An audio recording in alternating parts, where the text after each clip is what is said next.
Oh, what What? happened? What happened? Man, all right, let's do it again. As a small biz pro, I saw we roll, using procurement, program and control. As a small biz pro, I saw we grow, using procurement, program and control. I'm a businessman, yes, I'm an entrepreneur. Oh yeah, I'm a businessman, yes, I'm an entrepreneur. Oh yeah, I'm a businessman, yes, I'm an entrepreneur. Good afternoon, everyone. This is the Business Zone with Crystal, and I'm not and even sure what's happening over here. Let's see. and Coach Gilbert Buchanan, your small business paramedic today, folks. It seems as if we're having some technical difficulties Yeah, we're gonna in get the to control room. in the control room, right? Let me see if we can get ourselves what's happening here. I There think we we're go. live. Yeah, there we go. Yeah, there we go. Yes, we are live. Hello, everyone. Glad to have you. I don't know what's happening over here. A little poltergeist in the household here.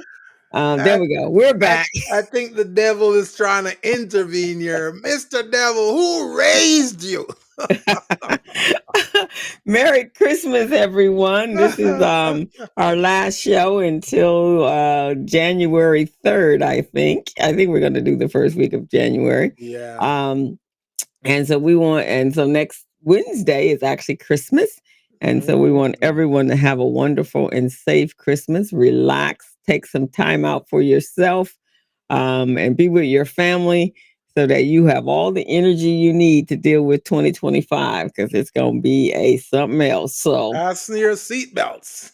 fasten your seatbelts. It's going to be an interesting ride. Already is an interesting ride because the shadow president jumped in to the into the seat yesterday with his goal to make sure that they didn't have a budget for 2020 for the moving into the new Man, year. isn't that a violation of the Constitution, man? Man, they let this dude keep getting away with all kinds of stuff, breaking laws, doing all kinds of stuff. I mean, I'm not trying to be a political dude or anything like that, but come on, man. You know what due process is? One guy got to finish his term first, then the next guy jump in. Why is he trying to intervene right now? Right. And it wasn't, well, he intervened, but it wasn't even him. It was the Musk guy, the tweeter guy. It's like he's not Man, even a citizen. He's not even a naturalized citizen. I don't know why the heck he thinks he can run governments, and he needs to go back to, we need to deport him, put him back, send him back to South Africa. I'm not on any particular team or side or anything, but I'm all about compliance, man. And as a compliance person, we gotta follow due process. We gotta follow the rule. Why is this dude trying to jump in and trying to do stuff, man? They need to. I guess when our guests come on, she could tell us what we need to do. Yeah, and I'm about if I'm gonna follow someone and they're gonna be business people, they're gonna be successful.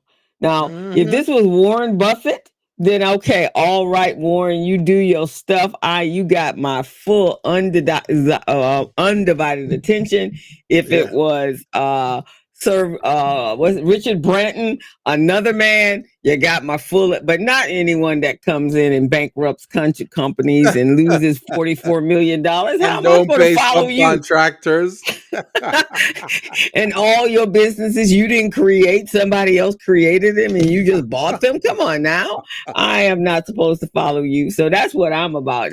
Yeah, and our constitution and rules and regulations. And you're right. We are only supposed to have one president at a time. Yeah, And then for man, that's the January rule. 20, That's been the that rule since the beginning of time. since the beginning of time. So President Joe Biden is the president at the correct. That's who we elected 4 years ago, and that is who it is until he the next one comes in. So I Yeah, just too man. much. I mean, I'm not an apologetic person, but if I need to, I will. And right now, people are intervening with stuff they have no business intervening with. It's like people coming to your house telling you how you should be running your house. Right. It's like, come on, man. Or better yet, come to your relationship and say, hey man, I don't think this is my opinion about Yeah. how you're treating your woman.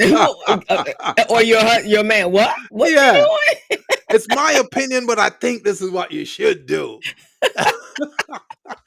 Well, first of all, this is my house. And you should leave. Did you take off your shoes before you step into my house? Right, exactly. So that's all I am. This is not your house yet. So don't come in Yeah, my house man. and telling me what to do and how to do it. And my people, 'cause these are my people right now. So you wait until you get yours. But yeah. You So know, hmm, co-host, hmm, something like that happened to me. what? You remember when I was at the Urban League Ah, and I was supposed to leave in March? oh They yeah, brought in some dudes, and the dudes are telling me in February, right? February, no, January. yeah. They were That telling me in January, well, I don't think you should be using the title of entrepreneurship director because we got two new directors now and they're going to be the new directors. So you should reserve that title for them. You shouldn't be you. I said, what? I said, you guys must be crazy. yeah. I said, listen, Protocol. man, my contract says I'm done with this in 2 months. It's not Right. 2 months yet. What are you telling me? I should give up all my responsibilities and hand it over to who? No, You no. know, The protocol for whatever occupation, whatever position you're sitting in until the deadline or the until the contract deadline, expires, then I am that person until that, and that's just the way it is. So we just gotta until the sunset date. date right. And Exactly. and our guest coming on, she knows a lot about sunset dates, man. We're gonna be talking about that when it comes to grants and sunset dates, guys. We are really, really psyched to have our guest on today, and we keep teasing it. And you go, "Who the hell is this guest?" Well, man, today we're going to be talking about nonprofits. We're going to be talking about different programs. We're going to talk about compliance guidelines within nonprofits. And since this is a Christmas season, many nonprofits are probably giving out gifts to kids and toys and all of that. So they will understand and align themselves with a lot of what our guest is going to say today. But in the meantime and in between time, I first want to say, guys, this is the Business Zone with Crystal and Gilbert. We're on every Friday from 3 to 4:30, and our mission is to help small and micro businesses become business ready, contract ready, bank loan ready. And if you're a nonprofit, we help you to become nonprofit ready as well. So all of those things we have, all those tools we have in our toolboxes. And today we have an amazing expert that's going to help you guys in terms of nonprofit readiness. She's got some tools, and I'm telling you guys, she's phenomenal. But Awesome. And on top of that, usually we're on our show.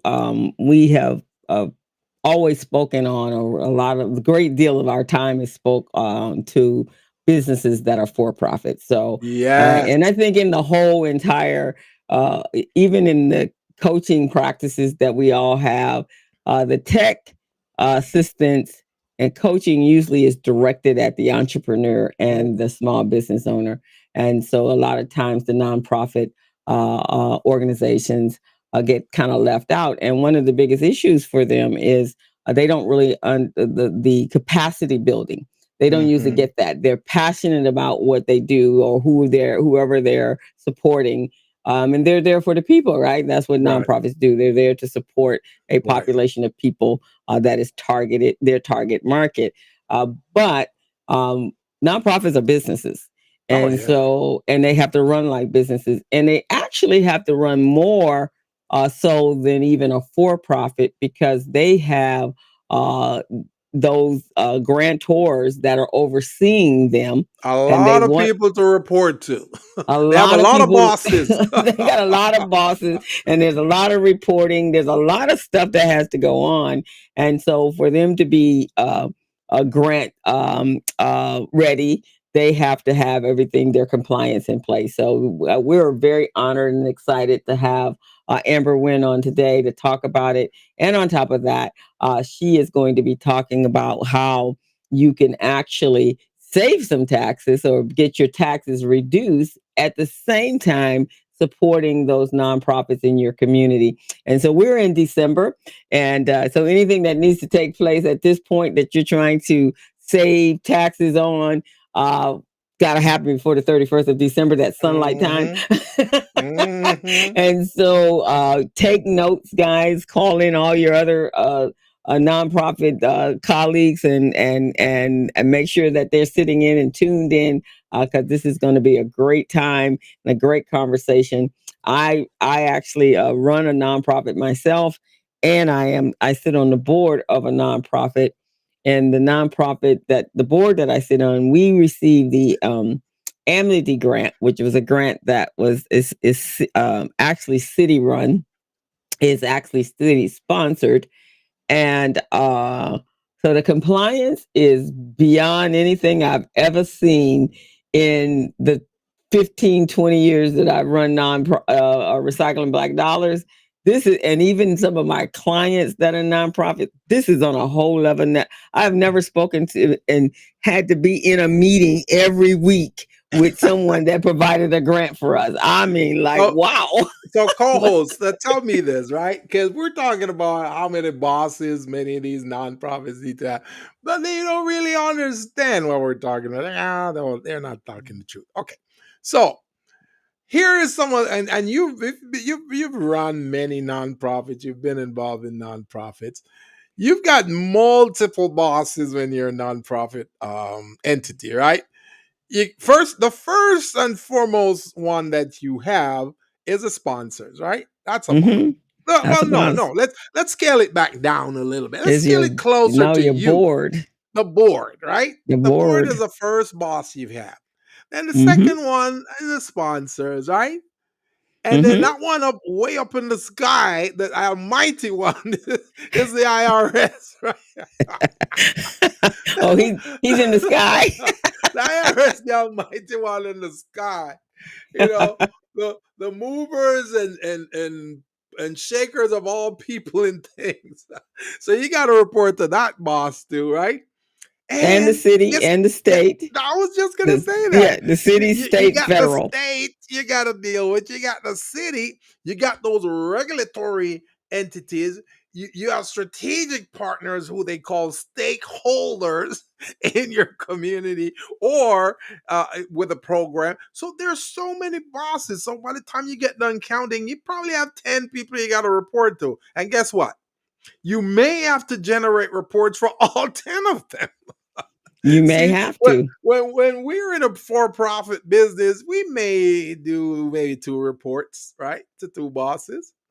And if you get a contract, if you're a sole proprietor, if you're a sole proprietor, you're only reporting to yourself. you're reporting to yourself. But if you get a government contract, then you either got to report to the prime or the owner of the contract. So you got 1 or 2 other people. But as a nonprofit, your bosses are unlimited. There's so many. So I just want to put that out there. Cole, so you want to tell them how to subscribe, how to follow us, and how to get a hold of our program. And then Amber is in our proverbial green room where we're looking forward to. She's enjoying our Jamaican food there in the green room. So we're going to bring you out in a few seconds. We're just going to do a little promo here for the show.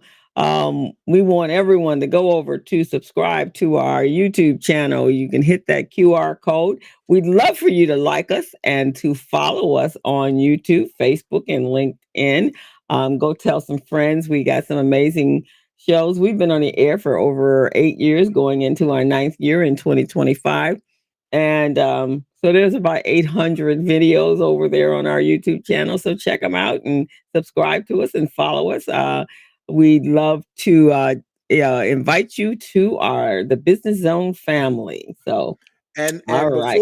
before we introduce our guest, our very special guest here today, I have two things I want to say, folks. First, I want to say Andre, one of our listener and viewer here, said, "Hey, greetings, Crystal and Gilbert. We gonna chase that old devil away." I love this discussion, right? It said, "Thank you both for keeping it real." That's what we do, man. We keep things real. And that's the difference between us and many other consultants, because we don't sugarcoat things, man. We tell it like it is. We're down in the trenches with small businesses all the time. So we see what's going on, so we have to speak that. So thank you, Andre, for supporting us and seeing that, yeah, people need to follow due process. It's like being arrested and they're telling you, well, we're not going to follow due process by making sure you get bail first before you go to court, but we're just going to arrest you. And if the judge want to see you, the judge will see you. No, we don't do that. So that's one thing. And the second thing, guys, I'm going to look in the camera when I'm saying this. The second thing, guys, that I want to say, I want you to take a look at my co-host. Look at my co-host, guys. She looks different today. She has a different look. I don't know what she did, but she looks so different, guys. So hey, It's the holiday it's red. the holiday glow, huh? It's the holiday grow. Thank you, co-host. I will have to say this for my co-host. He is always giving me my flowers and my everything. So I want to thank him so much. If nobody else is giving it to him, to me is him. So That's thank you, because right. every time you get an opportunity, you do that, and I Oh, do for sure, appreciate man. that. I gotta give you your flowers, man. Respect due. So we're gonna bring Amber in a minute, but before we do, how was your week? Oh man, my week. My week was good. My week, when I get to Fridays, I try to remember what my week was because Okay, I that's a can good hardly thing. remember what I did yesterday, man. But my week was good. I have that project out by the airport, so we did some labor compliance interviews over there, and that project out there by the airport it's coming close to completion. I No, I believe. thought they did some. Didn't they do some trial runs on the train? It's actually operable right Yeah, now, isn't yeah, it? they Okay. did trial runs and they're operating lightly. So instead of having 12 trains running a day, they'll do two. Just to test it out and make sure the lines are right, everything is connecting, the lights are working, the right way.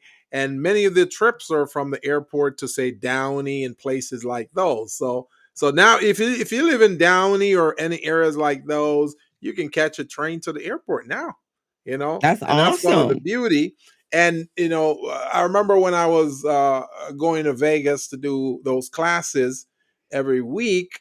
When you get to Vegas, you get off, you get the cab. It's right there. You can take a rent a car or whatever. In San Mm-hmm. Francisco, you have a little a train shuttle, like Mm-hmm. you know, and that takes you to the rent a car where all the cars are. So they're doing the same thing here in Los Angeles. So now when you get off, you have that little shuttle that takes you from the airport to over by 96th Street where the car rental Oh, where you facility is. go over to Yeah, the where the all of the other your yeah, mobile and the your amazing mobile thing is apps the are. train. Yeah, the train, it runs on the regular track and then it gets elevated. So now it's up in the air. You see what I'm saying? So it's amazing. So it's nice. I'm sure they're doing this for the Olympics. They want Yeah. to get some brownie points.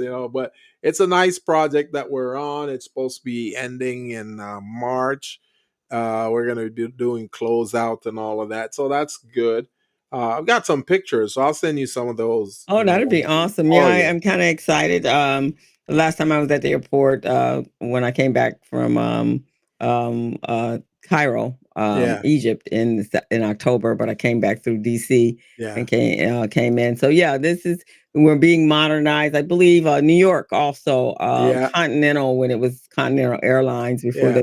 they merged with United, they Yeah. actually built one of these trains from the airport to from Newark, from New Jersey, because that was their home base, from Yeah. New Jersey to into New York City, and Right. then from there you had to jump on a I think there was another shuttle that would take you on, I think, or a bus, depending on Hmm. where you were going, to what Yeah. part of the town you were going. So awesome, awesome. Well, that's exciting. We have something to look forward to. How And about you? my How was week, your week? my week was a week. All my clients all culminated together all this week. Do you have high blood pressure yet? They all every day. I looked at my calendar and I went, "Wow, every hour is booked." Oh my God. See, Okay. that's why I don't use that Calendly stuff, man. Because I don't want people to be jumping on my calendar when they feel like. Well, I if want to plan my day and my week, man. if I I didn't decide do when I that though, talk to people. You know. I got 4 agencies planning, and then they would I be all know. calling me, so it works on that. But here's a good thing. So I did my today was kind of a fun day. I did a survey with Intuit, Hmm. and so I got to have some input on another um, a partnership that they're developing. And so, and it's the Calendarly, so that's the project. Yeah, I use it all the time, and Yeah. so it was kind of fun. That was kind of fun, but it's cool. Right. So now Right. I'm excited about our guest. So we're Oh gonna yeah. Me bring her too. on. You are too. This is the only time I'm gonna use that phrase. Me too. Well, I don't know if she knows this, but you have been a super, her super supporter and fan, because you've been wanting to get her on for a while, That's and right. so now you got your wish. You close out the end of the year Yeah. with Miss Amber And guess what, Wynn. co-host? Guess what? Yeah. She came just before my birthday. Because my birthday is Ah. December 28th. So that's my Christmas gift and birthday gift. Okay. Well, look at that, Amber. You are a Christmas gift girl. So with that, I just got to bring you on. So let me get you in here. Hello, my dear. Hey, How are Amber. you? Hey Sam, how you guys doing? We Good, are good. five. I'm fine. I'm gonna put you there, and I'm gonna bring us over here. Man, Well, we miss having you here. When was the last time we had our co-host? Remember back in COVID, right? Like 2020, right? Somewhere oh yeah, around it's been there. a while. That's like Yeah. 4 years. You had all of these amazing women on. I think it was was it Women History? Yeah, Yeah. yeah. Oh, right. Yeah, that was in the back there, and yeah, when But we are glad to have you. I That's right, actually man. had the opportunity to be on her show. And she'll tell you all about that. She has a podcast as well, and we had a really great conversation. But let I me tell feel you a little. jealous, co-host. I I feel know, jealous huh? because I'm going, how come I wasn't on that show? Well, but you know you coming on the show and you know what you're gonna talk about when you come on the show. So Amber is a 30-year nonprofit veteran, and she calls herself a philanthropreneur, entrepreneur. Well, she'll tell you, and she's fused. Philanthrepreneur. Yeah, she's fused her heart, the heart and the passion of philanthropy with the best practices for nonprofits. So she's helped nonprofit leaders raise over $10 million in funds to support their mission and make an impact in their community. And so, as we said earlier, it's so important that nonprofits are in compliance, and they probably, out of everyone out there, need the most help, because a lot of times it's the passion that is driving why they're in business. And so a lot of things get to the wayside. And I know in our city, in our state, there are a whole lot of nonprofits, but a lot of them are very small, and they are not able to do big things. And most of them operate from grant to grant to grant to grant. And so a lot of times they are operating on very meager resources. So Amber is here to help them out. So Amber, welcome to the Business Zone. We're so happy to have you. So tell us, that was just a little bit from your website, so you can take it from there, my dear. Yes. First of all, I want to thank you guys for having me back on the show. The last time that I came here, I did focus mainly on nonprofits, compliance, because as we know, compliance is 50% of any nonprofit's funding strategy, right? As you guys were talking about all of the people that you have to report to. Today, I'm excited to talk to my business community because, there's this thing that's going on. It's called, that quiet retirement, or when people are just quietly leaving. This generation of professionals, they're just a different breed. We're Gen Xers, and we were taught you just put your head down and you work hard. This generation is saying, no ma'am, no sir, no thank you. They're saying, if I can't have that quality of life, I don't want to be a part of it. And think about it, that generation is saying no to corporations who are offering them things like benefits and retirement. And so my concern for the nonprofit sector, where you don't even have these nonprofit leaders who have benefits, who have retirement, is what's going to happen to our pipeline of nonprofit leaders if we can't get these things in place. And so today I want to talk to your audience about how businesses, emerging businesses, small micro businesses, can help bridge that gap by creating a give back strategy. With the give back strategy, businesses are able to get up to 60% of their taxable income reduced by creating a charitable fund. And You're so, bringing a smile to my face, man, because I give my platform to many of those organizations out there, and I don't get anything back. So you this is got to gonna get be something good back. for Yeah, good we're trying to create a win-win situation. yes. Both of you guys already know that the majority of the funds that come into a nonprofit, they're not going to fund operation costs. They're Right. only funding program costs. That's Yes. why people are humping so much, grinding, trying to bring in more money, because they can't make those salaries living wages. Mm-hmm. So my Mm-hmm. goal is to get our emerging businesses, our small businesses, to do philanthropy a little bit differently. Yeah. Instead of doing the same thing that these typical funders are doing, which is only funding programs, is to use our powers for good and to Yeah. use that money to, number one, get that tax benefit, but number two, strengthen those nonprofits by having it go towards those indirect costs, those salaries, so that our leaders can have benefits, so that our leaders can have retirement and not die at their nonprofits. I like that idea because one, it connects the community to the business community. So it's not just you're getting that your sponsor, who you may or may not be connected to our community, may be doing it for other reasons, but we do need the support of our small business community to support our nonprofits out there. A lot of times that's their own family, friends and family, right? It's Yeah. like, Yeah. And I think with our small businesses not really realizing that, because most people are like Gilbert, right? It's like, I know that you need the money. I'm going to support on the strength but you could be getting the tax benefit from that. So that helps Yeah. the business while you're supporting your community. It's a win-win. it's definitely a win-win. I love this concept. I know with like in churches, they receive endowments from not from businesses, at the end of life. Usually they're in their wills and so forth.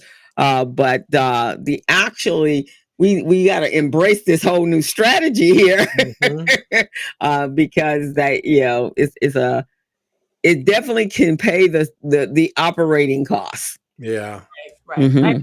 I think what's also important to understand too is those end of life gifts are important, but that's down the road, right? Yeah. Right now, both of these entities, the nonprofit and the small businesses, can be benefiting from it, right? Right. Yeah, right. So how do you go about helping them grasp this lovely strategy? So if you look in the news, you'll see lots of articles about these billionaires and millionaires, some of the ones that you even mentioned on the top of the show, Crystal, and how they're giving to charity, But the reality is philanthropy is not really about this altruism, right? It is a business strategy for these millionaires, right? Right.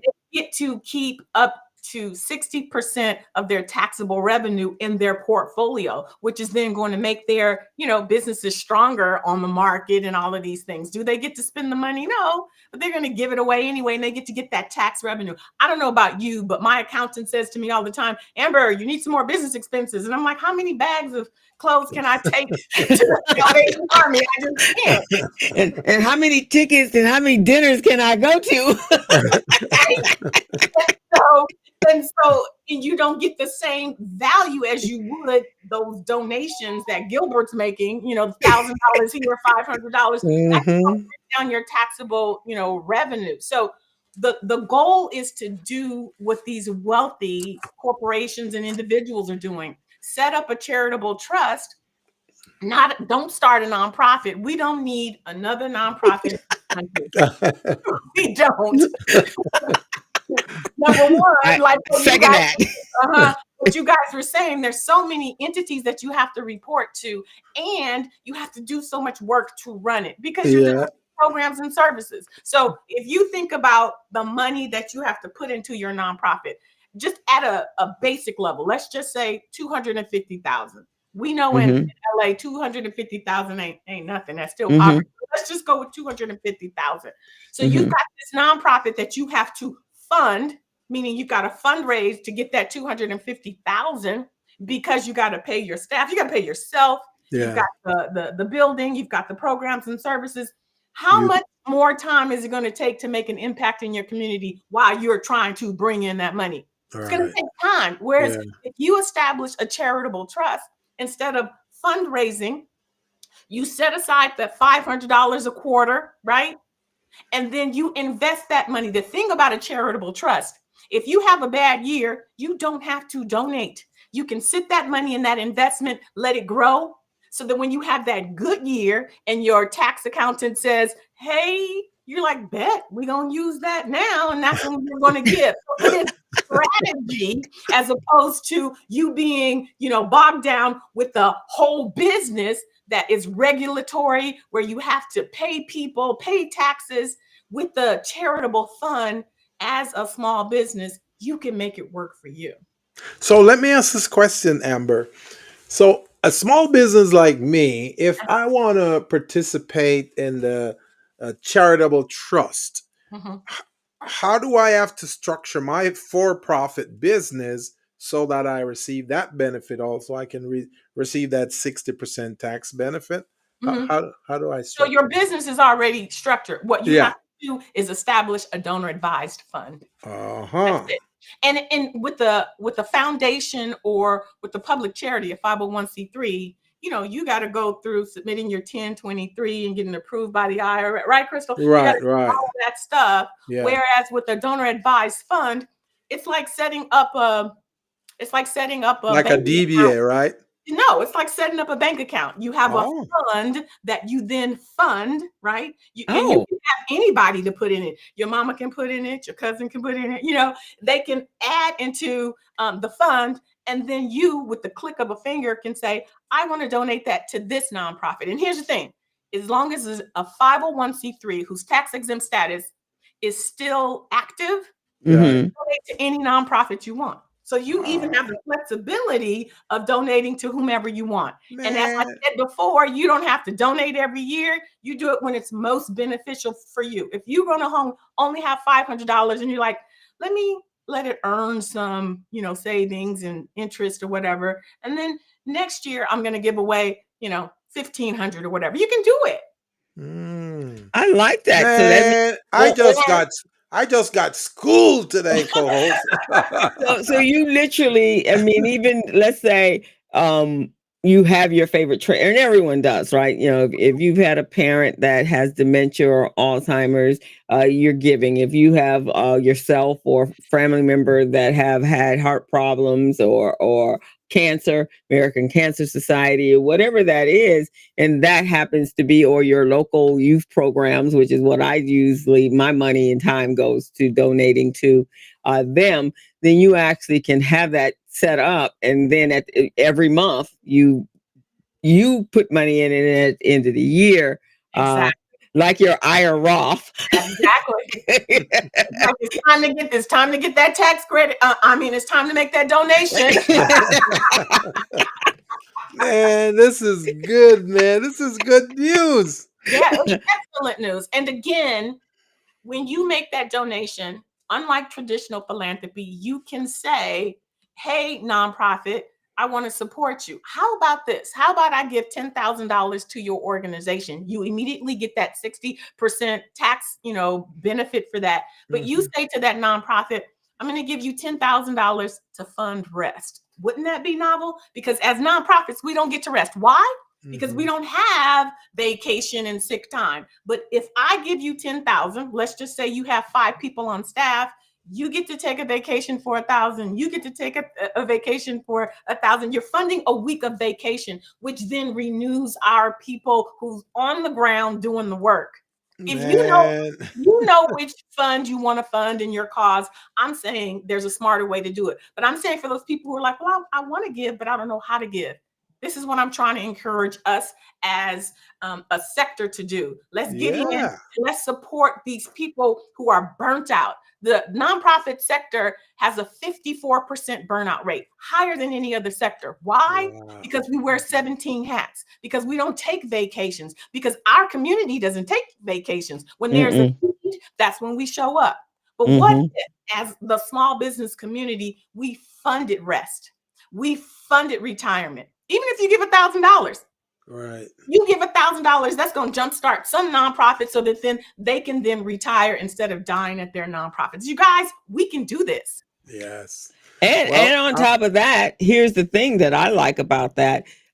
You as a small business owner, what are you in need of? You're in need of clients and customers, right? So now you're supporting organizations that, who do they have? Clients and customers. So it's a win-win situation. This is one of the best ways to market your small business. You are getting yourself in front of warm clients. And when the nonprofits are putting you out there and they're saying, listen, this small business is supporting my nonprofit, they're putting your brand in front of the community. It's a win-win, right? It's a win-win. And on top, and when they are having, especially the nonprofits that have events all the time, that's all what we do. Your logo, you can, in the exchange, you can say, hey, if my logo goes up. That's it. That's all you need to do. Or you have some. You have a lot of followers. If it's a part of the corporate, the sponsor package, send an e-blast out to your community, right? You can say that, because what does the nonprofit care? They've got 10,000 followers. You just gave them $10,000. We're going to blast your logo, your all of that information out to our community. That's marketing. Right. Well, exactly. I'm gonna definitely send you my my appointment so I can get mine in for the new year. So you can give me some consulting services and educate me on how to do this stuff. Because I really need that knowledge you just dropped, man. That is very valuable for not only small business like me, but other consultants out there in the marketplace who work closely with nonprofits and all that. They can benefit, man. So this is good info. So when I told him that I sent you, you were going to be on the show, and he told me you were going to be on the show, and then I was telling him what we talked about as far as the giving back, and Gilbert went, wait. Hold up. What did you just say? I remember. What did you just say? I said, well, Gilbert, you do know when you give even your time, anything that you're giving to a nonprofit, on your taxes or on your financial statement, you put in-kind contributions. Oh, yeah. And so he went, what did you just say? So then he felt so much better about the fact that he gifts his software product to a number of nonprofits. Now you'll look at it differently, won't you? Now you will. And it's a win-win. I had a client do the same thing. She's a speech therapist, and she works with the nonprofit, and they can't afford her at her regular rate. And so I said to her, I said, so you are providing an in-kind donation for the difference in that much? She's like, what you say, huh? What you talking about, girl? Because she's doing it from the kindness of her heart because she loves the nonprofit. She loves Yeah, the work same they're thing doing. here. I've Yeah. been donating 24,000 to 30,000 a year to nonprofits. Say, 30,000. huh? When I went to my tax guy last year or this year, early this year, and I was telling him that, he said, "That's not true." I said, "Yes, I Here it got is. proof right here." Because I The wanted him to, value. yeah, I wanted him to write it off, but he didn't know what to do with that because I didn't have the in-kind paperwork and all of that. So Yeah. now that you're telling me, this is beautiful. So basically, you have to. So with the board I sit on is Pete Brown Junior Tennis Program. We get tons of in kind, a Request. substantial amount of money from in kind donations from where we get our balls. They come in from a tennis warehouse, so they get it in kind. We get clothing. They're always dropping off tennis clothing. That's in kind. And there's so many. So every year at the end of the year, those of us that go out and find those give backs, then I have to put that on the financials, and it increases your gross, and it helps out. And then so nonprofits also, just as Amber said, if you need people to come in and help you, and bookkeepers or accountants and lawyers and whatever, event planners, some of them, if they're looking for a tax write-off and they understand the concept of it, then they will do it. I always do my services for some nonprofits at a reduced rate. Yeah. But I actually, for the in-kind part, for my actual value, for the total value of what I would charge to the regular public, I can actually put that in as in-kind contributions, right? Right. And Yeah. and I think as small businesses, we just don't take advantage of those types of benefits that have been afforded to us through the IRS. I would like to say that Amber Wynn's giving it to you, but she is not. It is the IRS, and companies know this because they have departments with their legal people and their tax people who are, making sure that they get the benefits. Yeah. And here's the other thing. Research shows that 77% of people will support a company if they're purpose driven, because people want to know that you care about this world, right? Yes. Companies who have a give back strategy, who have corporate social responsibility initiatives, they fare 43% better than their competitors, because people want to know that you're not just about the money, right? So Yeah. it's a win-win. You can put it on your website. You can say, I support the X, Y, and Z nonprofit. And people are going to be like, oh, okay, you're about supporting the community. You can put it in your annual report. You can put if you're thinking about selling your business, 73% of investors say that they prefer to have companies who have a give back strategy. Either it's about the environment or about society, in a whole. So having this give back strategy is good business. It's good business. In fact, look at Microsoft, Gates. That's pretty much what he did. He was easy for him to step over into the philanthropy part, because that is actually a part of his mission. That is actually a part of Microsoft's mission, is to give back and to support, and a number of other organizations. And so the legitimate tax deductions are these, not the offshore, but the legitimate is giving back. But at the same time, you're supporting you're supporting your community that needs your help. They do it. Restaurants do it for athletic programs, putting their name on the back of their jerseys, or providing the jerseys for them. And then, of course, when you go into their restaurants, pictures are all on the wall of the kids who support it. Snoop Dogg, that's what he does. He gives back to Pop Warner, to teams in his. So we really have it. And if you're looking at growing your business and being a big concept, this is what you have to do, because it gets you out there and it shows that you have the desire to help those in the communities that you live in. And I think that's doing good business. Absolutely. Now, how did you, because, the philanthropy is in the first part of your name. So this is before you even started your business. Obviously, you were already on the give back part. So how did you formulate all that into doing what you do? I don't like being broke, Crystal. Oh, so neither do I. 30 years of being in the nonprofit sector, what I can say honestly is that it is a grind. And as you said before, it is harder running a nonprofit than it is running your own business. And as business owners, we already know it's a struggle. It's not like it's simple, it's a lot. But when you have all of those regulatory agencies that you have to report to, the board that you have to report to, the 17 hats that you're wearing, listen, a sister not trying to work that hard. I love my community, but guess what? As a philanthrepreneur, I give back just as much as if I had a nonprofit, probably more, because I get to share my knowledge, not only as an executive director, I understand the struggle is real, not only as a successful grant writer that can help you to get funder ready, right? Not only as a fund developer, really understanding the value of compliance and connecting you to people like Gilbert with this amazing, a system that can help you with that, right? But I also have the experience as a funder. And so understanding all of that, Crystal, I was like, and I'm out.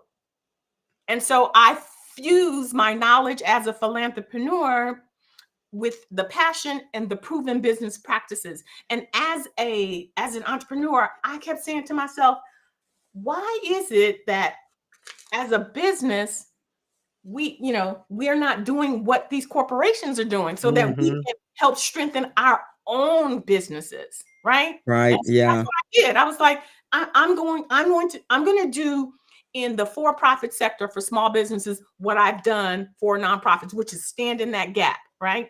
Yeah. Create those processes so that what I did for my nonprofits, I gave them the roadmap on how to run successful nonprofits. Now, for my businesses, I am bridging the gap so that they can leverage philanthropy to strengthen their small businesses. So I just did what I did in the nonprofit sector and the business sector. Okay. Yeah, I like that. Yeah. Mine's not as definitive as yours, but I've always since that was part of my philosophy as a business owner as well. Okay, I gotta give back to the community. So a lot of my, when I first started doing coaching, actually was with the Urban League. So here's my time. You give me space. I'll give you all the people that I'm meeting because you need numbers. Right. and it kind of worked out, right? So and we had that relationship for such a long. In fact, we had that. I was at the Christmas party this week. And they were saying about being staff, and I said, "Well, I'm really staff adjacent, but everybody thought I was staff of the Urban League because I was always there." But it was a quiet relationship. I could do workshops and stuff for their people and for their population, and then I got the opportunity to have a place which I would have had to pay for. If I wanted to buy it, if I had to spend money to have a place to have my workshop. So it worked out. So a lot of people think, oh, I'm not going to give them all of that's just giving up my work, right? It's costing me money to do that. So why would I do that? And so. But that's why it's called a strategy, and not starting a nonprofit and not starting a foundation. It is a strategy. How can you leverage your talents, your God-given talents? How can you leverage what it is that you give to your community so that it works for everyone? That's why it's called a strategy. Strategy. Yeah. So this is just like any other tax strategy. At the end of the year, people put money in their retirement plans. They put money in their IRAs and CDs and so forth. Why? That's to reduce the taxable liability, but it's not necessarily you saying I didn't make any money this year, right? No, you're doing this the way it just happens to reduce it down. And so if you're a tax person, or CPA or accountant is not giving you this advice, then you might want to help educate them, because maybe they just don't know as well that this is possible. But it is important to do that. Like I said, and I send letters for our nonprofits. I send letters thanking them for their contribution on our letterhead, for their in-kind contribution and the value. ID number. With the tax ID number, and I put the value of what that was, what they contributed to us, and then they can then take that to their tax person. Gilbert, that's what you need to be getting from your nonprofit.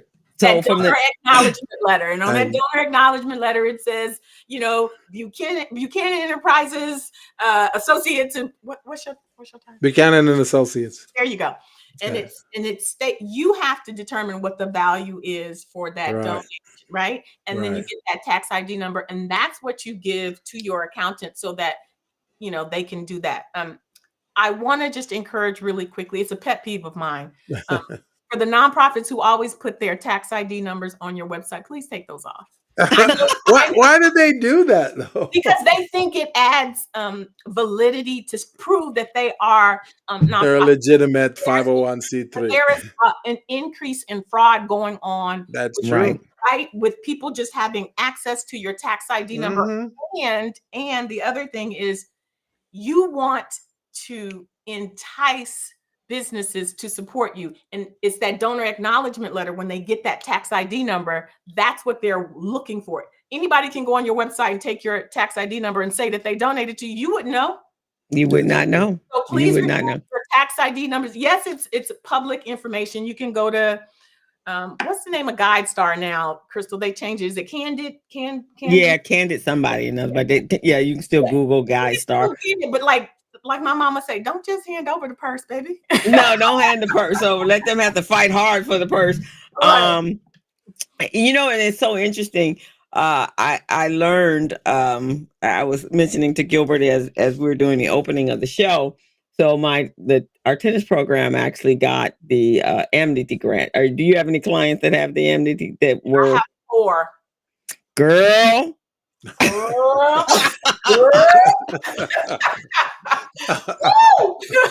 I love this, man. I love when these two gets together. It is. What did your mama say, Crystal? All money ain't good money.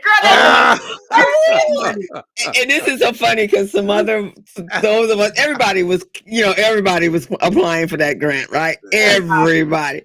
So I was telling some other colleagues of mine that I was on another grant application for that one.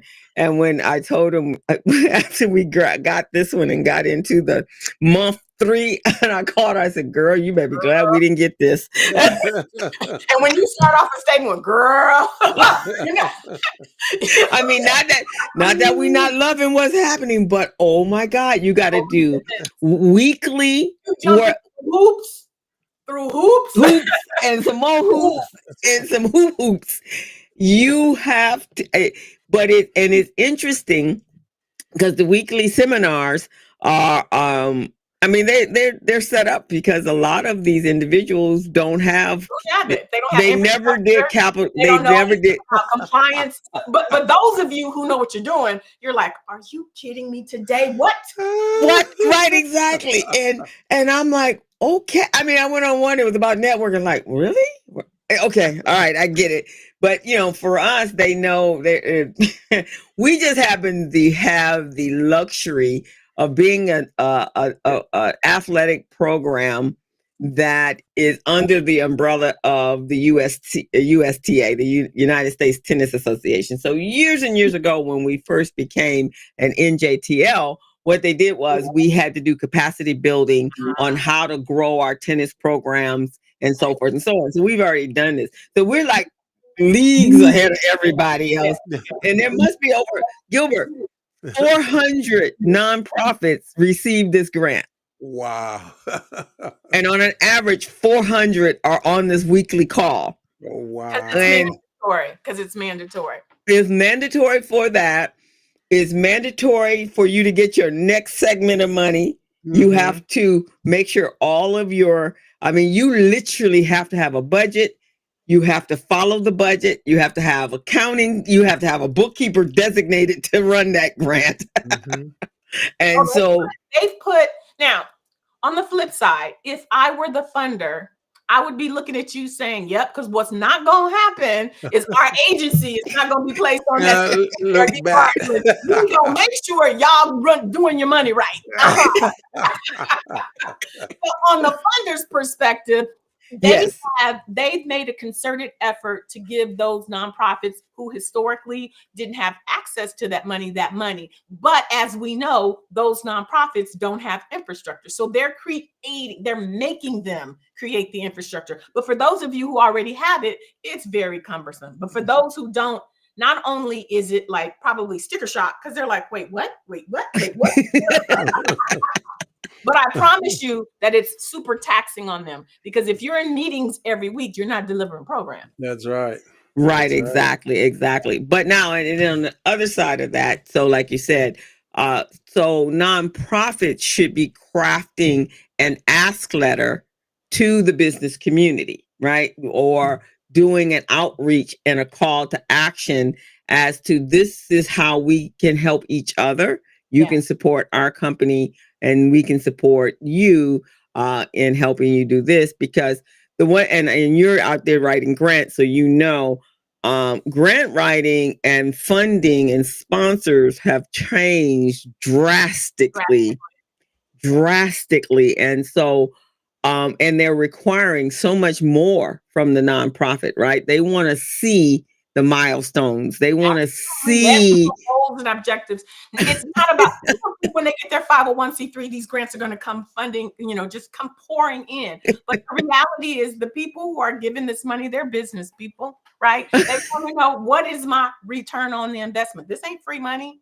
If another person me and say, I want to get some of that free money, that money is not free. It is tied to something regulatory, whether it's a board of directors or it's taxpayer money. And the compliance part is the part that says to those funders, we've used this money the way that we said that we were going to use it. Exactly. Whereas in the past, there was the feel good money, right? A lot of people got, they just I mean, in the 90s, grants came down like manna. Listen, all you have to do is write a narrative and a check for you.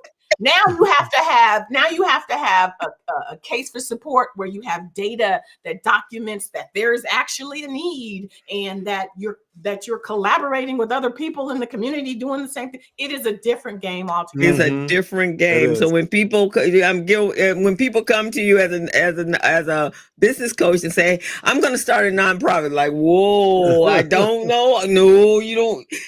Right now, for people out of it. These are the two questions I ask. Listen to me, because sometimes people start nonprofits because they think it's easy, right? Yeah. Right. Easy money. Easy money. And the other reason is because it's ego. It's my nonprofit. First of all, you can never own a nonprofit. It is a public service. You can never know that, right? And if you're serious about really trying to make a difference in your community, you don't need to start a nonprofit. If you're serious about making an impact in your community, you're going to see that nonprofit out there. Crystal, how long has your nonprofit been in existence? 30. You are going to support Crystal's nonprofit that's been doing for 30 years. 30 years means that they have longevity. 30 years means that they have an infrastructure. 30 years means they have relationships in the community. 30 years means that they've gone through generations. Not just the mama who started in the tennis club now got her kids. And you see what I'm saying? You want to make sure that her organization is around. So if you're serious about making an impact, you're going to invest in that nonprofit. You're not going to start another one where you now got to create these relationships. You got to hire the people. You're not going to do that. If you're serious about making a serious change and impact in that community, you're going to know that she's been around for 30 years and they understand that community. They understand how to do outreach to the youth. They understand how to fill those gaps between 6 in the afternoon when them kids supposed to be at home doing their homework, but they out there doing something else. You're going to put them on that tennis court. You hear what I'm saying? Exactly. So you don't have to reinvent the wheel. You don't have to reinvent the wheel. And if that there is an organ, and I always tell them, is there similar organizations out there doing exactly what you want to do? They say, no, ain't nobody doing what I'm doing. Yeah, we must have 1,900. I don't know, 19,000 nonprofits in just in South LA. not the whole. Doing the same thing, and so that's what I'm saying. If you are serious, really serious about making a change, a difference in your community, don't start a nonprofit. Sit on the board. Sit on the board of a nonprofit organization and help to bring in resources. Right? Yes, yes.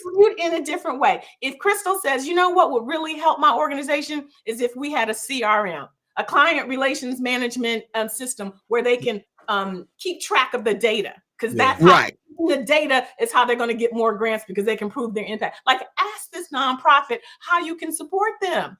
Exactly. And then at that point, then you do that. Now, I recommend them nowadays, if you got this big mission that you want to address, also look at doing a social enterprise versus not just a nonprofit, because that way at least you can start with your for-profit making money, so that you can also support your nonprofit and not be looking to be completely reliant on grants and sponsors.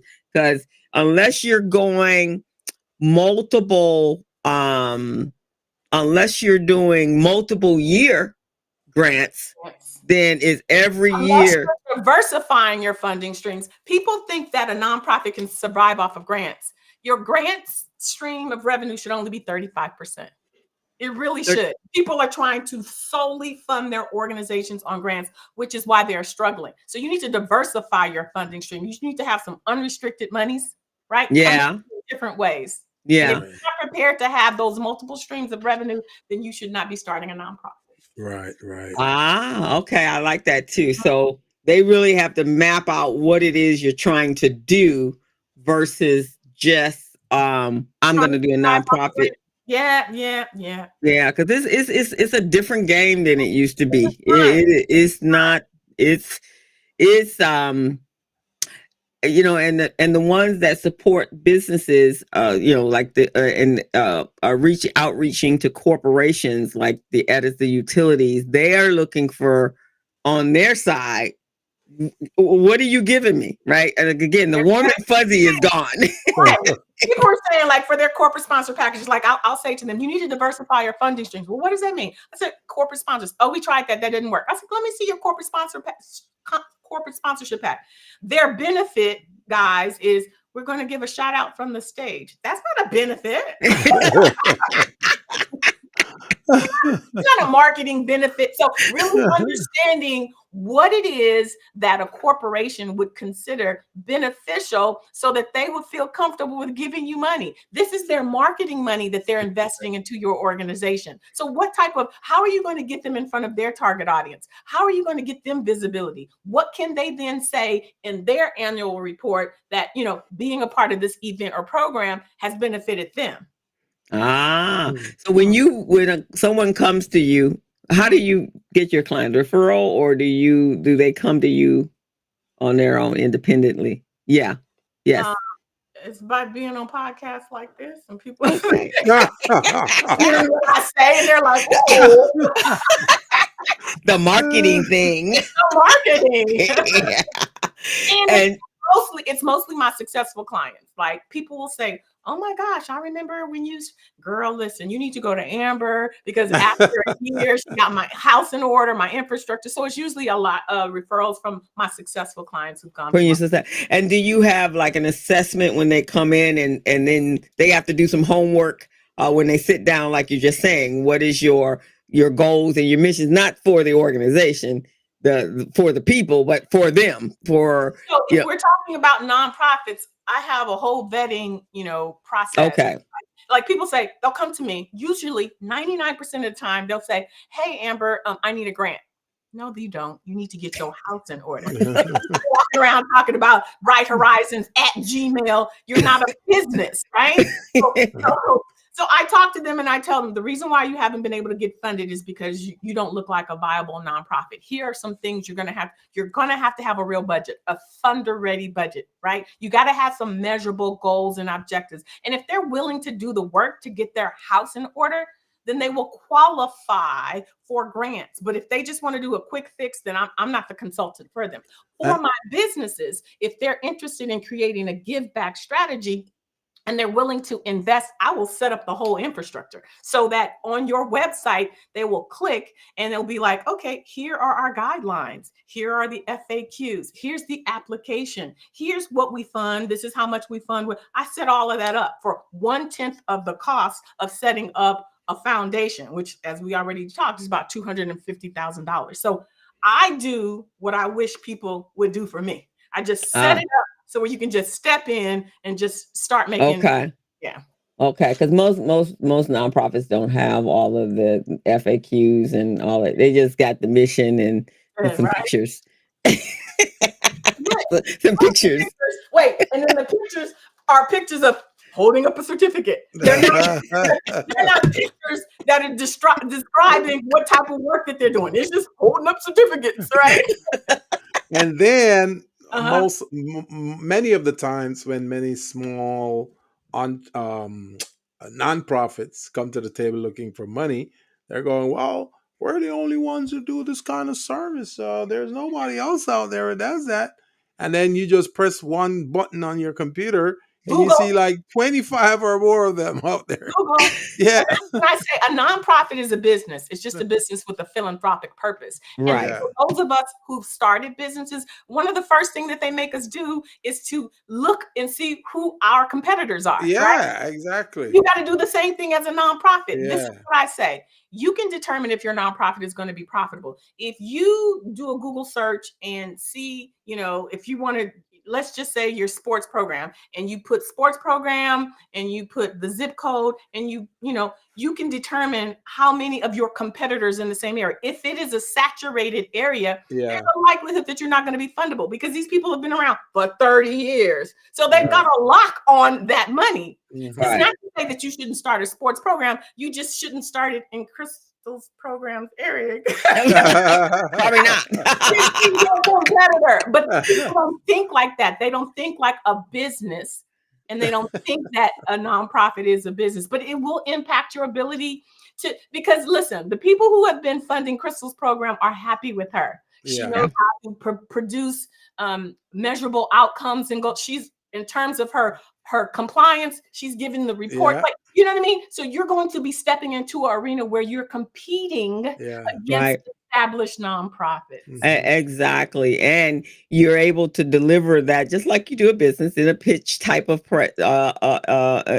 atmosphere or environment.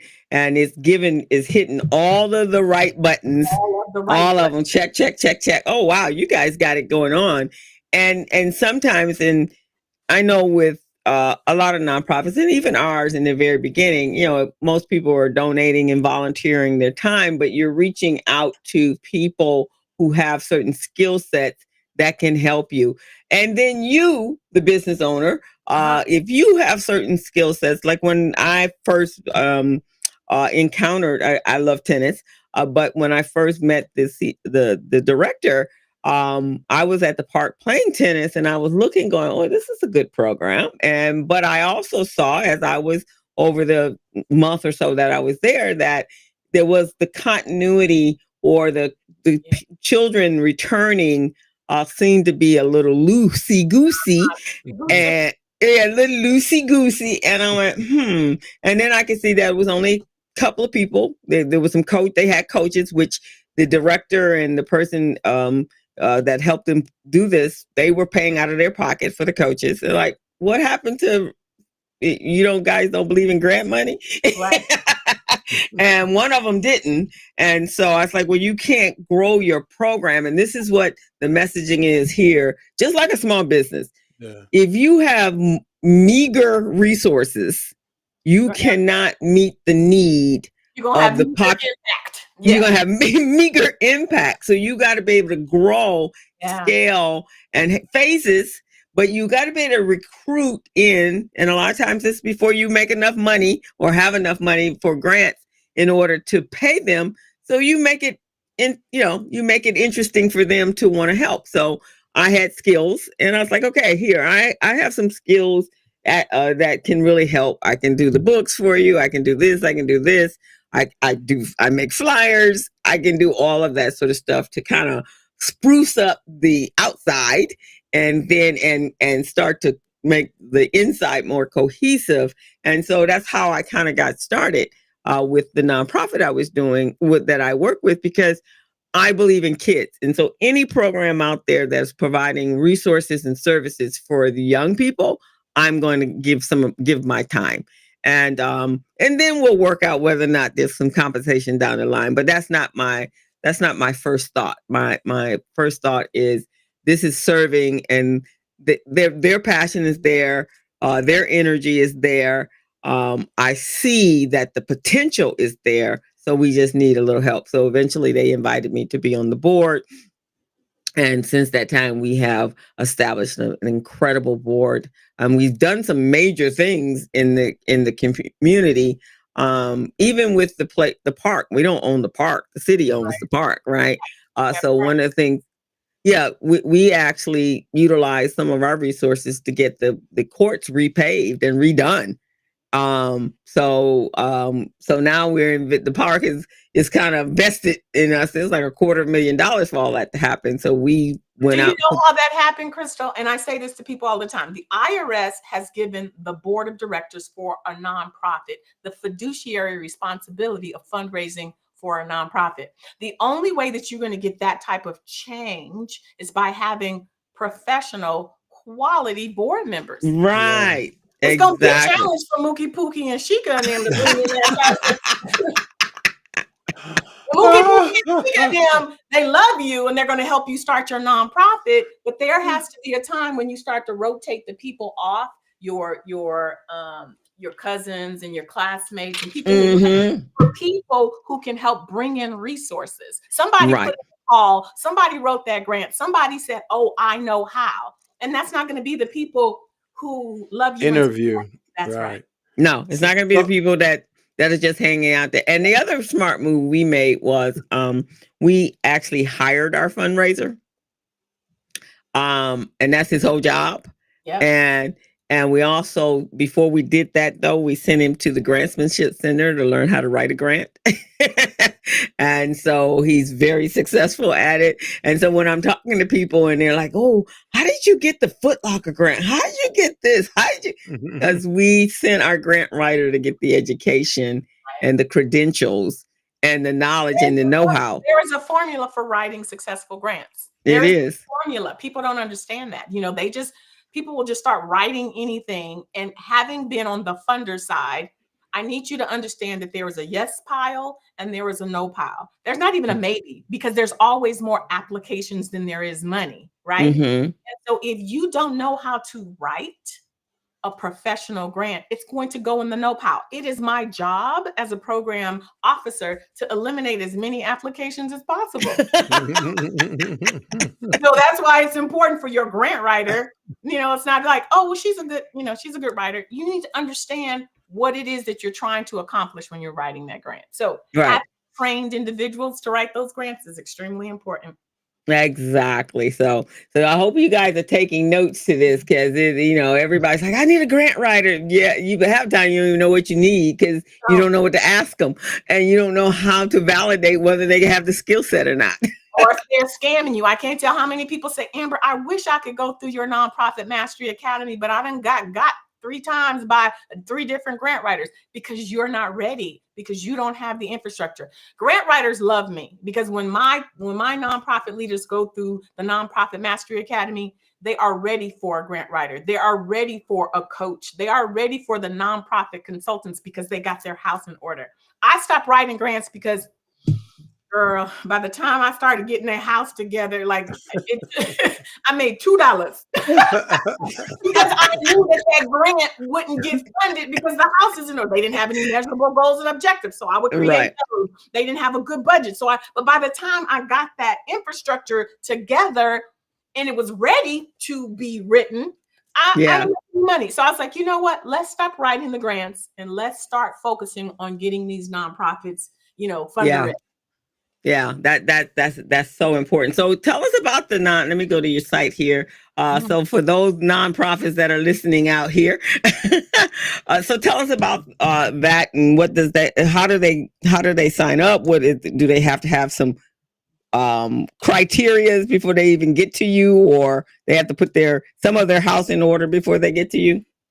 No, and it doesn't really matter which stage you are. I have people coming to the Nonprofit Mastery Academy who've been around for 20 years and they're self-funding their nonprofit. You know, on the grants, they say we, and it's probably just me. You know how we do it.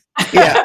People say, oh, I've been around for 10 years. But if you're self-funding your nonprofit, then you're not a viable nonprofit. So it doesn't matter what stage you are. If you're thinking about starting a nonprofit, that's the perfect place to be in, because you don't have to undo stuff, right? Right. At your 501c3 and you think all you need is a grant. What you really need is to build your infrastructure. And it is a program that is 12 months long, right? Right. And I've made it affordable. You asked me, what do they need? They need some money. Yeah.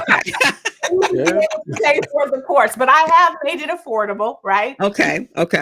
In installments, and there's also, you know, you can get it financed or whatever. It's not super duper expensive. It's the same amount that you would pay a grant writer, except for you're going to walk away with the funder ready budget, measurable goals and objectives, all the things that you need to be in that yes pile. I go through your nonprofit and remove all of those red flags that makes a funder say no to you. Right? Okay. Yeah. And so for those of you that are listening in, this is going to be important for 2025, because it's already going to be challenging, and if they're removing, and especially if you're a minority, you can forget about it. People are so nervous, Crystal, and they're saying, well, what do we do? You have to have your house in order. There's certain administrations that support, you know, social services, and then there's certain administrations that don't. Right. And we're about to run into one. They don't even believe in Social Security, so they know they're not gonna believe in your youth group. So you faking the funk to get by is not going to work, because we had an administration that really believed in building out the community. That's how that Amity money came around, right? Because we had an administration that believed in pouring into the community. That money's not going to come in the same way. So people say to me, what should I do? You need to get your house in order, right? You need to be able to pass an eligibility screening process. 40% of grants don't even get reviewed, guys. 40%. Wow. That's a big number. Yeah. Right. Because right off the bat, they just know. And so how important is the outside, the websites, the professionalism, all of that before they even get to reading your grant, they got to be able to find you out there. Right. I'll tell you 3 things really quickly about the importance of a website. Number 1, the first thing that a funder is going to do when you submit, when they ask you for your URL, as a program officer, the first thing I'm going to do is Google you, right? Go look at your website. If your website doesn't say what your mission is, we need to make sure that your mission is aligned with our funding goals. If you have some googly glop for a mission that I can't even tell who you serve, you go into the no pile. If on your website, if you are a 501c3 public charity, and the only way I can get in contact with you is a form, that's a no. You are a public charity. If there's no professional telephone number, don't have me calling you be like, yeah, girl, what? No. If you don't have a professional email, if it says hotmama@gmail, no. If when I look at your social media, you haven't posted anything since 2012, no. Because what your website says to me is, are you really engaged in the community?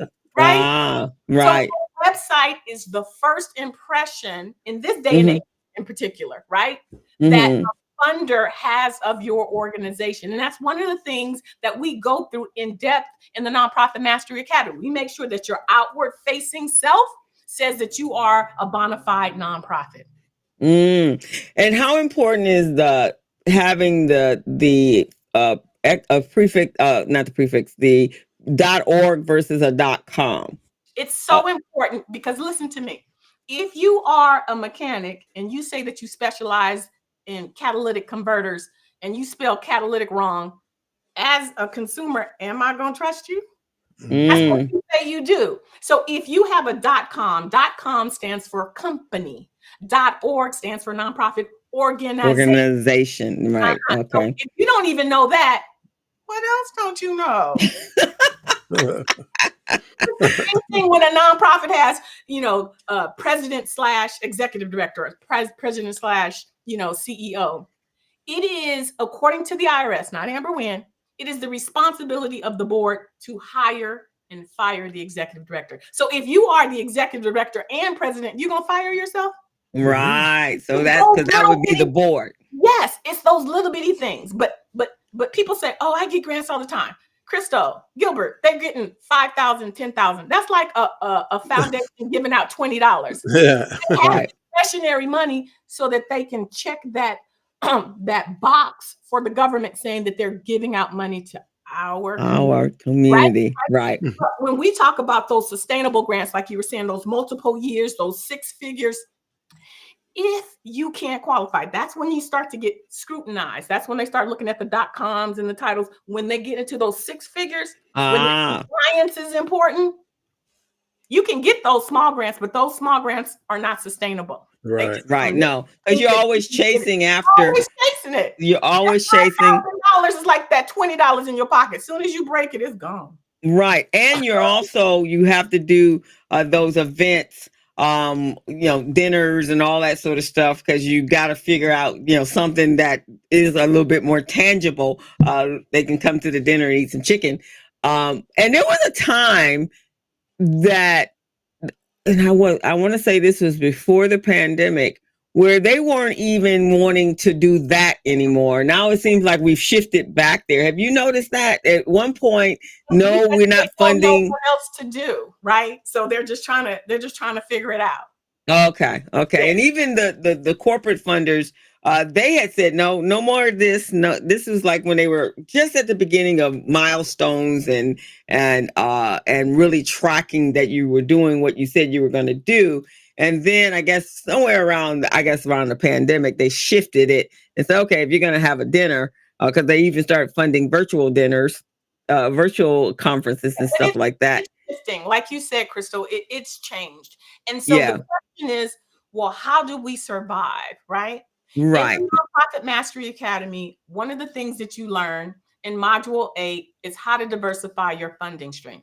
Funders look at your nonprofit as a business. And so when you come and say, I need you to pay for my salaries, I need you to pay for my rent, they're looking at you like, no, sir, I'm only going to support your programs. So you need to learn how to diversify your funding streams so that your grants are a part of your funding strategy, but every nonprofit should have 10 streams of revenue. Right. Okay. Just like a business. That's right. And it's in the Nonprofit Academy that we teach nonprofit leaders how to diversify their funding streams. But it starts off with having an accurate budget. People will say, they'll say to you, Crystal, I said, what's your budget? Oh, it's about $50,000. First of all, a budget is not how much you have in the bank. It's not how much you raise. A budget is how much does it cost to run your organization. It don't cost $50,000. That's not even anybody's salary, especially in LA, right? Right. So exactly. Create an optimal budget that your board is going to fundraise to. If your board, who's responsible for fundraising, approves your budget, then you need to create it so where it's realistic, where you as the executive director, you have staff, you have benefits, all of that stuff in the budget. Yeah. It's a scary number, but that's how you reach your fundraising goal, by starting off with an accurate budget. And I teach all of that in the Nonprofit Mastery Academy. You will get to diversifying your funding streams because you will understand how much each program costs to run and how much it costs to run your entire organization. Yeah, so that's what everyone's going to need, guys. You're going into 2025. You got to look at your nonprofit. You got to do some real deep soul searching on what it is you're doing. You're going to have to come up, as we do in the business world on our side, Gilbert and our side, is we want you to be business ready. That's what you're saying.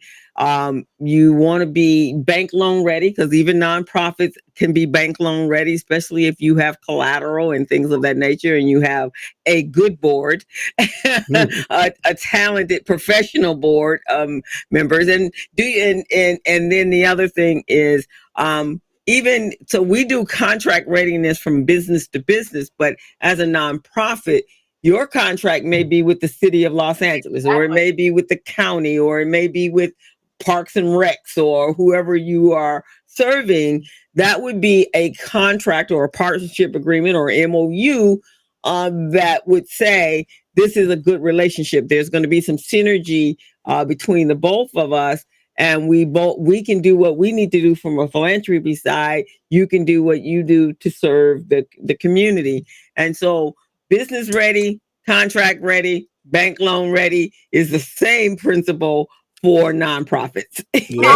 Small business ready. If you want a small business to invest into your organization, it's not going to be any different. A small business wants to know that their investment is going to have a return as well. Exactly. So, so what we talked about today was tax tips for small businesses. So business owners, you can outdo some searching for nonprofits that would fit your philanthropy needs, and then you too can set up the what do you call it? Charitable trust. Charitable trust. You can put money in that, and then you can then support that organization. In some cases, as parents, we may have kids. Your kids may be in programs. You see that they need money, and so this is a way you can go about doing that. Amber, it has been wonderful having you here. We definitely need to come back and have you come back in the new year, and let's talk about some other facets. Because the nonprofit community needs us as much help as they possibly can, because they do the social services for us. They make sure the people in need in our community are taken care of, and then thus we can get some benefit from that as well, as you can get a tax reduction. We're not telling you can't pay taxes. That's not what she said at all. We not say that. We're just saying you can donate to them, and you can do that not just in monetary dollars. You can also do that in your in-kind, as Gilbert has been doing, and now he gonna get his letter so he can reduce his taxes. I gotta get my tax incentive. That's right. and you so much for having me. Thank you. We're pleased. And so we want to wish you a very Merry Christmas and a Happy New Year. Do you have some wonderful plans, or are you going to be like Gilbert and I? No clients, you can just rest. No clients, we get to sleep. Years to rest. Yes. Unwind, refresh, regroup. It's gonna be so wonderful. You wake up in your pajamas, you spend the day in your pajamas. That's you right. Go back to bed. We need it. We've earned it. Yes, we have earned it. Somebody's asked me, "Were you going somewhere?" I said, "No, I'm gonna just spend the whole next whatever it is, 10 days." No clients. That's my vacation. That is a vacation. People don't understand how much energy you put into your clients, know? Not having to think about if you didn't do this, or do you call them or schedule them or whatever. I will this and send them this and connect them with this person. It's a lot. Yeah. So we will all be coming back together in January. So Amber, have a Merry Christmas. Thank you so much. We so appreciate what you do out there. And Gilbert's going to hook up with you. Let us know when you want to come back on the program, because we're here for you. We love to celebrate you, love to promote you, let people know. And congrats to those videos that you're doing on LinkedIn. I like them. Those are really nice videos, and informative, Thank you. So you have your podcast. How do they reach you? How do they check into it? How do they follow you on it, so we can put it in our chat? You can put yours in there's a chat in front of you, and then we can put that information. And we can and guys, I'm going to put this in here, the nonprofit mastercy program. If you got a nonprofit, that's next year. for the next 4 years, let's make sure there is no reason for anyone to deny you a grant. So this is the Nonprofit Mastery Academy. Mastery Academy. So you want to reach out to her, and this is Amber Wynn. Yeah, but I'm also on YouTube. I'm on Spotify. My podcast is On Air with Amber Wynn, Philanthrepreneur.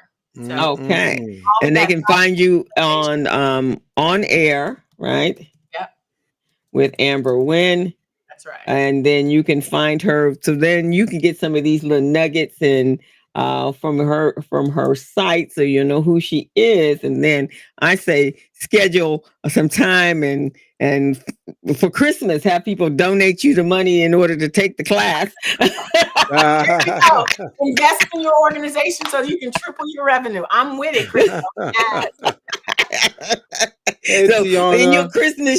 in your Christmas stocking, ask for. So reach out to her before she closes and ask her how much that is, so that you can start you can acquire that over the holiday season. Tiona is just joining. She said, "How do I know if I should have a nonprofit versus a social enterprise?" It just depends on your ultimate end game, right? If you want to provide direct services, or if there's a product that you're trying to put in there, but you want it to be supported by a social cause. Yeah. Well, I'm going to be scheduling my consulting session with you because I want to learn so much more about this. And, yeah, I mean, I love to help small businesses. I love to donate to them. As a matter of fact, I rather donate to the small business directly instead of the agencies. But, in order for you to get recognized, it will be good to go through the agency. And then, I'm sure the IRS will treat you kindly. But yeah, that is definitely something I appreciate you and Crystal educating me on that. I really appreciate that. Oh, he was so excited when he learned that that's what he could do. He's like, what? Because in past tense, he's already been given. Yeah, I've been giving all kinds of services, and some people just don't appreciate it. You're supposed to do this. No, this is a gift. I'm giving you a gift of service here, an in-kind service. Right, it's an in-kind service, different definition. And I always say for Tiana, for the social enterprise, Homeboy Bakeries is a prime example. Out of the Closet is an excellent example. Actually, Vermont Out of the Closet Slauson was our client, right? That she went through our program. Out of the Closet. No, this is the one that was for the Out of the Closet, where they donate clothes, very much like Yeah, I that's guess. the one.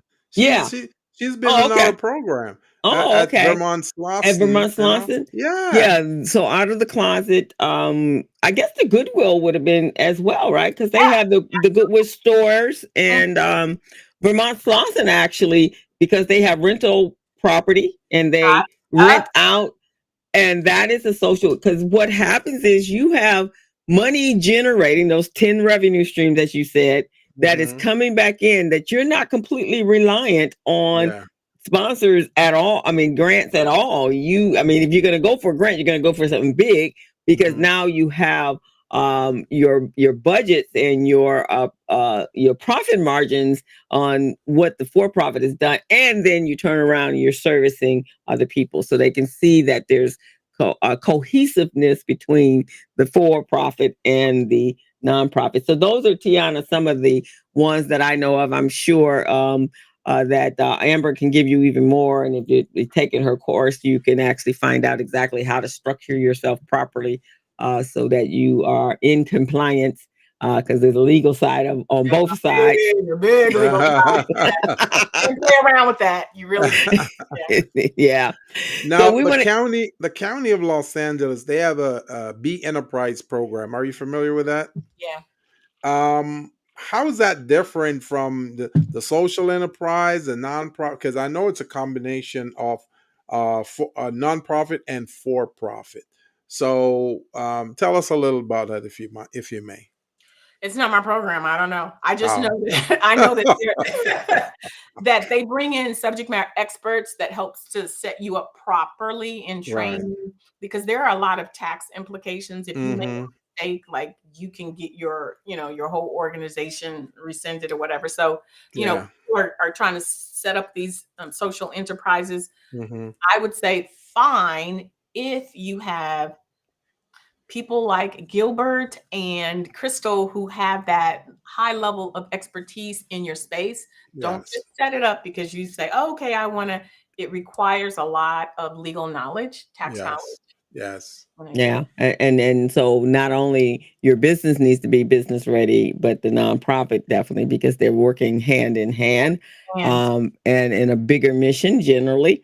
So you want to make sure of that. So it's, again, nonprofits are not just a whim, and neither is businesses. They're not And a whim. You and need to have your expertise in place. I just want to put this out there, co-host, also to the audience. So for those of you who are just tuning in, or if those of you who are been watching us and been enjoying this material that you're hearing from us, this is a business zone with Crystal and Gilbert. We're on every Friday from 3 to 4:30. Now, I want to say this, guys.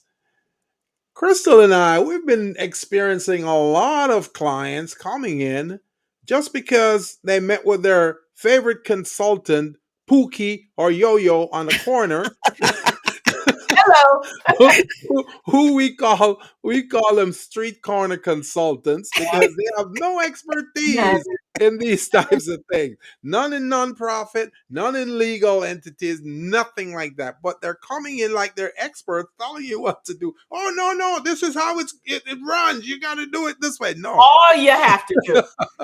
you need Just to reach out All you, an all you have expert. to do. Yeah, all you have to do is this, right?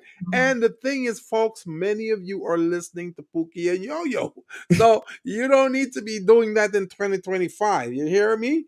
You want to reach out to experts. And if you have questions for Amber Wynn, our guest on the show today, she runs a program, she runs a business. If you want to book a consulting class with her, a consulting session with her, and you pay the money, pay just like I'm gonna pay to meet with her. You pay the money, you book some time so she can educate you guys on some of these programs. You understand? No more, hanging out with Pookie and Yo-Yo and having them send you down the wrong rabbit hole. Then you're coming back to us to fix and it.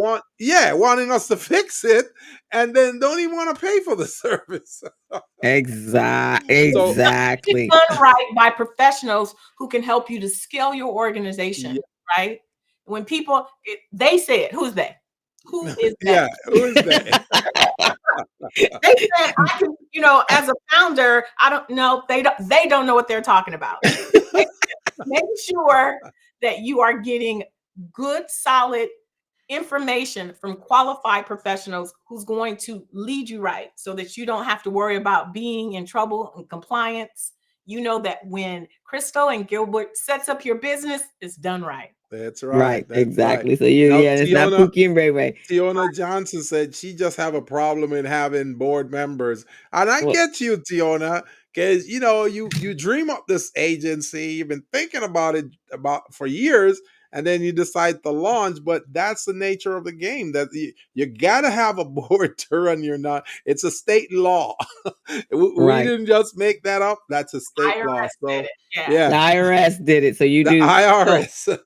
so I just put up your link to your channel on YouTube. So Yeah. maybe go over there. There may be some conversations that Amber has had That's on that, right. Tiana, and no other than that. Just reach out to Amber and reach out to see if you Amber. can take her program, because the board members are not just there as ornaments. The board Right. members should They be have a able to go out function. and find, they have a function. They should Yeah. be able to go out and find you money. They should provide you with professional services. There should be an attorney on the board. There might be a finance person on the board so they can guide you. And generally, those are the people that bring you the money people, right? So the more professional they are, if you have an issue with recruiting professional, it usually starts with, your infrastructure. Yeah. People want to know, well, how do I get a high-powered people? Do I pay them? You don't pay board members for a nonprofit. That's for That's right. corporations, right? That's for So corporation. the way that you're able to recruit high-powered nonprofits is the same way they recruited Crystal. She had a connection to the mission, right? And she saw where she could add value. So you've got to be able to demonstrate that on your website and to let them know that they're coming into a credible organization. Girl, go to my website. I'll help you. Yeah. And correct me if you can here, Amber. Tiona, board members are not usually here to take over your nonprofit. That's not their job. They don't want to do that. They just want to support a cause and help out in any which way. So, don't feel hesitant about getting a board, because you need the board to help you out. It's like having a team, and the team is 5 members and you only have 1 or 2. You got to have the other members to help you out. So don't be afraid. And that's why you need to have a recruitment process. Some people like, you want to be on my board, they don't even vet them. Right. Then you get the crays on your board. Yeah. Off. And so you have to have a recruitment process, which I provide you with in the nonprofit. There you go. So that you can recruit, you can vet, you can screen them. You want to make sure that they are going to be paying board dues. All of that you get taken care of during your recruitment process. See? Right. Exactly. Can you say that part again about board dues? Because I don't think a lot of people understand that. So can you tell them that again? Every nonprofit should have 10 streams of revenue. One of those streams should be board dues. The IRS says it is the fiduciary responsibility of your board to fundraise. And so a part of that is also having board dues, because that is unrestricted revenue that then you can use to fill in the gaps when stuff don't come in like it's supposed to. And when you are recruiting people who are used to being board members, you don't have to beg them. Right. They understand that that's they their already role. know. Yeah, they already know. Yeah. See, man, this is why we love having you here, man. Amber's great. You got to have her on at least twice a year. I know, right? More than that. I want her more than that. But we're going to sign off. We don't want to take up any more of her time. We're going to thank her so much for being here. You've just shared so many amazing nuggets. Yeah. And we look forward to everyone having a very prosperous and successful 2025, but it's going to take some work. It's going to take some work. And you got to be able to be flexible in this next couple of years. And you're going to have to it's going to take some introspection on your own part to let go of stuff that is not going to work, and then be able to find the things that are going to work to generate revenue. So we just want to let you know that, guys, because that's just the real deal. I'm a real talker. And I've been following. But Amber, thank you so much for joining us. We are so pleased to have you. And we wish you a very happy holiday, and we want to see you in the new year. 2025, baby. Happy holidays, everybody. Okay. As a small biz pro, so we roll, using procurement, program, and control. As a small biz pro, so we grow, using procurement, program, and control. I'm a business